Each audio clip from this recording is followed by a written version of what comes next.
Hello, it's your boy LOZA. I'm back. We're testing a new Dark Magician deck today, and let me just say, I am working on a buy-stall Dark Magician build. It's so reactive, and it just depends on the opponent playing so much to do most of your buy-stall effects, so yeah, I don't know if I want to play it with branded or without yet either. It's a bit of a mystery, and the more branded I put in, the less Dark Magician cards I put in, but sometimes that's what happens. Anyway, I'm getting to that list. I know people have been kind of keen on it. I just don't really get what to do with the deck yet. It seems like I just want to banish my opponent's cards in their grave to summon the buy stalls. That's about it. Like, hopefully I have secrets and a DM to use one of the buy stalls and make Dragoon or Dragon Knight, but like, yeah, I don't really know what else to do. But anyway, today we're going to be looking at Kashtira Dark Magician, which is a very cool deck. We're going to be finishing the deck off because you can see there's a couple spots missing, and then we'll go over the card by card.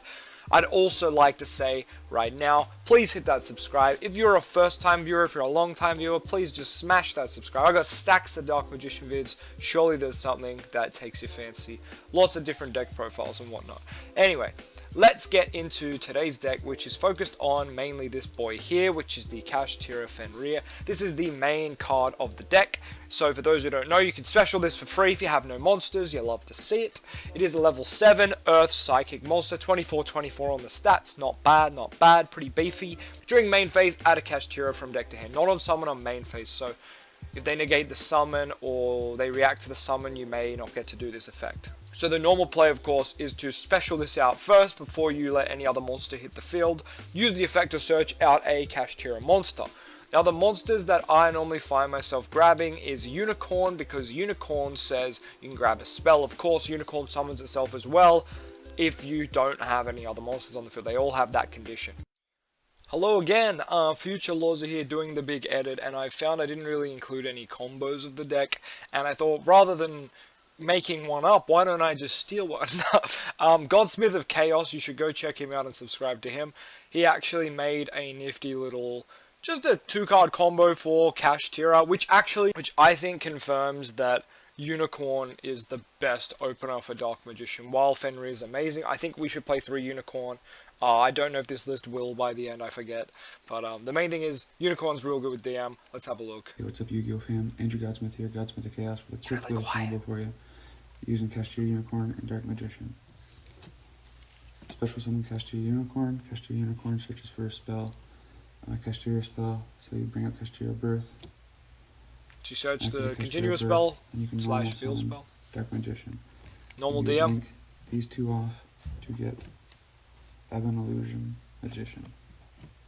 Then with Ebon Illusion, you would detach Kashtira Unicorn to special summon Dark Magician. Then you would activate Kashtira Birth to special summon a Kashtira monster that is banished from the graveyard. See, people be like, why do I hate Circle? Circle doesn't do shit like Birth does, alright? That's why. Then you would link these two off. Or first you would attack, and then you could banish with Ebon Illusion. And then during main phase 2, you would exceed these off. So you can also put a Zeus on top of this Ebon Illusion, which is nice. If it's going second and whatnot. Into Kashtira Shangri-La. Cool. So that's actually really good off 2 cards. Like, Dark Magician getting to 2 rank 7s, that's huge. Anyway, that's all. Thank you, Godsmith of Chaos. See ya. Go sub to him. Sometimes I think starting with Unicorn might be better, but you need to have Fenrir as well. So anyway, Fenrir seems like the main one, mainly because of its second effect, where when this card declares an attack, or if your opponent activates a monster effect, target a face-up card your opponent controls, banish it face down. Super good, means you get out a bunch of problematic shit and not have to think about it again. I accidentally said in my last video that this can out Dragoon. Obviously it cannot because it targets. I forgot that little bit, it targets. But yes, it was mainly because I was playing Dragoon against Kashtira and I was just thinking, oh, what cards out Dragoon in this? And I thought of this. Obviously it does not, so apologies for that. But we know cards that target Dragoon obviously can't out them. So with that guy out of the way, Unicorn, we spoke about him for a bit. He adds a spell, and then when he attacks your opponent, activates an effect. Look at your opponent's extra deck, banish a monster from it face down. So this effect seems a little strange, but if you can combine it with stuff like Mind Hacker, well, it starts to make a bit more sense. You're going to start banishing their resources they can't really play, get rid of those important cards.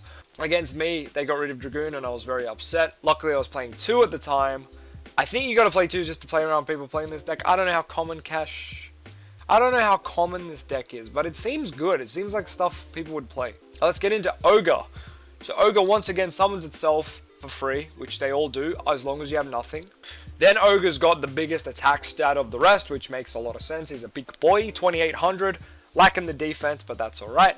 Main phase, add one of the traps to the hand. The trap's not bad at all. When this card declares an attack though, its other effect, or if your opponent activates a monster effect, they're always the same, right? It's always either when this attacks or when your opponent uses a monster effect, so I like that, it's very good.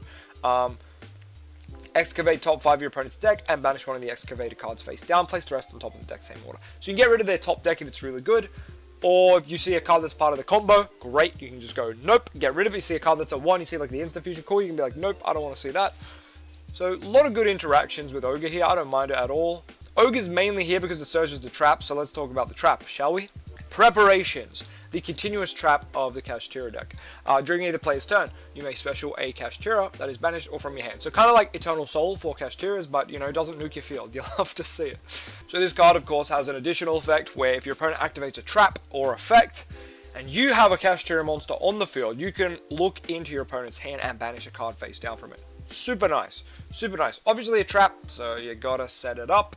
But I think playing 1 is fine because Ogre searches it. Onto their field spell. I mean, it's a continuous spell, but it's basically a field spell. So we've got Kashtira Birth, which reminds me of Pokemon and Scarlet's little raid fights when you go fight Team Star. It gives me that vibe. Just their little base camp stuff and all their little goons running around.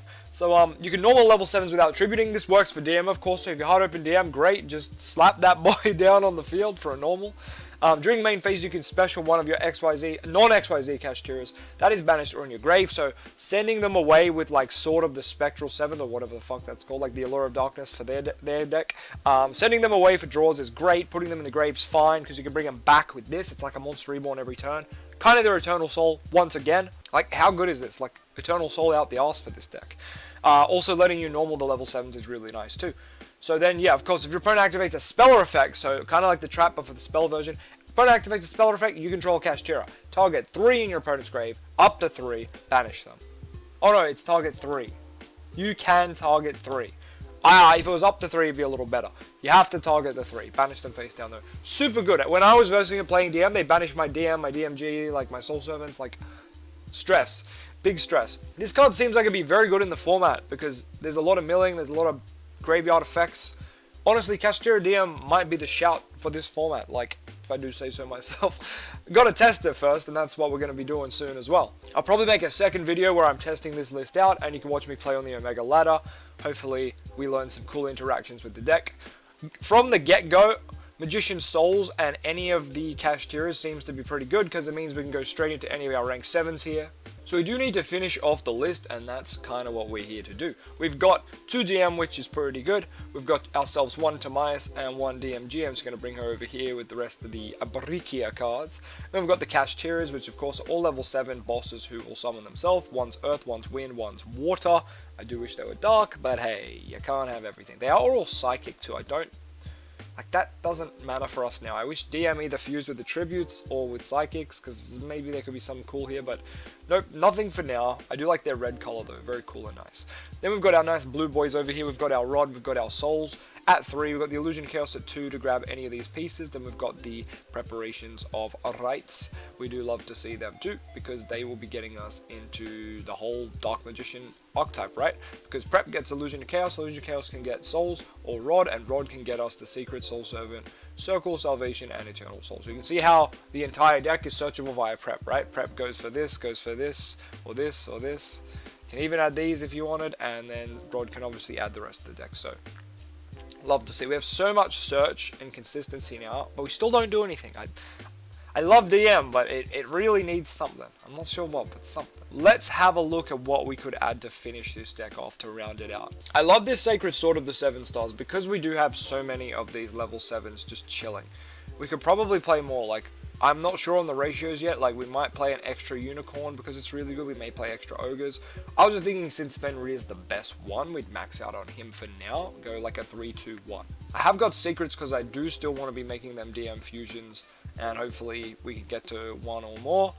Flare Metal here to win in time. A lot of the lists of Fenrir verse where they could just make Flame Metal and I lose and they just don't play it, and I'm like, okay. I know it can be like a win more card, but I think it's worth a slot. Ebon, of course, means we can pump out DM, and if Circle's up, that means we're getting 2 banishes. It's really nice.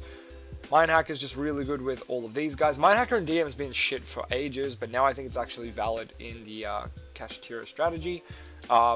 Anyone who knows what this card does knows it can be a menace. If it stays on the field too long, it just locks your opponent out of the game, banishing too many of their cards and locking their main monster zones, which is super oppressive when it stays on the field. So yeah, cool card, cool card.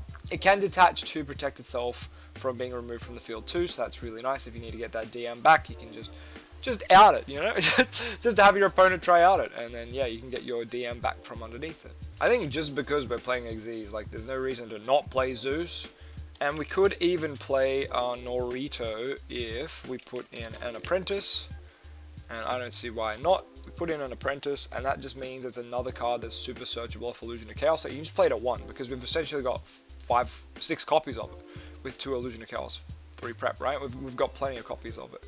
What would we cut here? Probably the Link Spider, because we've got the Iron Dark. That seems pretty safe. Now we could play some other rank 7s too, but this looks pretty good for now. I kind of like where we're going with this. I'm going to hit the sort button though. Alright, it's looking good. We just need 2 cards to round out the main. If these were all dark, it would be easy and I just play a lore. I could play extra copies of this, but it being once per turn is a little annoying. But you know what? We can go up to 2 copies of Sacred Sword of the 7 Stars, because why not? And maybe we just play an extra Kashtira in this case. So maybe we'll go for 2 Ogre as well. 2 Ogre, 2 Unicorn, and then triple Fenrir. Okay. This is looking pretty promising. I'm pretty happy with this for now. Haven't tested it yet, but we will have a new video coming out probably tomorrow, and I'll be testing this in Ranked. So wish me good luck. Let me know in the comments what stuff you might change, what stuff you've found works in this kind of build, and get back to me soon. The village could maybe go down to 1 just because we've only got, you know, oh, I wish this was a field spell so Terra could add it.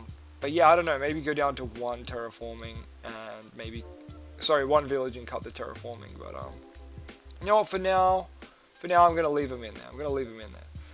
We'll let the testing decide what happens, but just because we could just not have level like 7 spellcasters at all. I mean, we could always turn stuff into dark. No, we need a dark to do that. If we have a dark, we've got a spellcaster. So yeah, no, that's untrue. We could go into Ebon. 2 level 7s can always make Ebon. So you know what? The village is cool. The village stays. I would like to squeeze in Relinquished Anima, because Anima is just so insane. I love Relinquished Anima making Magician Soul just a little bit better. And you know what? It's probably Master of Chaos. This card doesn't come up that much. When it does, it's really cool. But you know what? I think Anima might come up a bit more. So I might go for Anima there. Alright, this is looking like the finished product of our Fenrir deck. I'm pretty keen to try it out. There's not too, I'd show off some combos, but not too much to it. Like, you summon out this, you add a Kashtira monster from deck to hand, so you probably grab Unicorn, or if you want the trap, you grab Ogre. You can't summon them this turn unless you've already got the Birth, so maybe we do have to play more copies of Birth, but I'm worried about seeing Birth without any Kashtiras, so same with the trap. I think 1-on-1's fine, because we're going to be able to search them off these guys, but after some testing, we might readjust the ratios. Anyway, I hope you guys enjoyed this video. If you have some suggestions for the build, put them down below. Got suggestions for a new build? Please let me know. I'm trying to do every Dark Magician deck I can think of this format, because it is a bit of a troubled format for Dark Magician. So looking at a bunch of fun decks, they don't necessarily have to be competitive, though. We are trying to win always trying to win, but sometimes we're just taking an abstract, you know, view of how we're going to do that. In this case, Kashtira seemed pretty good. They can help us make rank 7, so why not? Of course, we could still play some stuff like Big Eye, we could still play stuff like Draco Sack. I just don't really think they're as good as what we've got here. But yeah, for sure you could add in some of these. There's some other rank 7s that are okay, but I think we've got the best ones down. I think Big Eye should maybe be there, but the fact that he can't go Big Eye into Zeus sucks, so, you know, can't be bothered with that. But anyway, hope you enjoyed. I'll catch you guys very soon. See ya.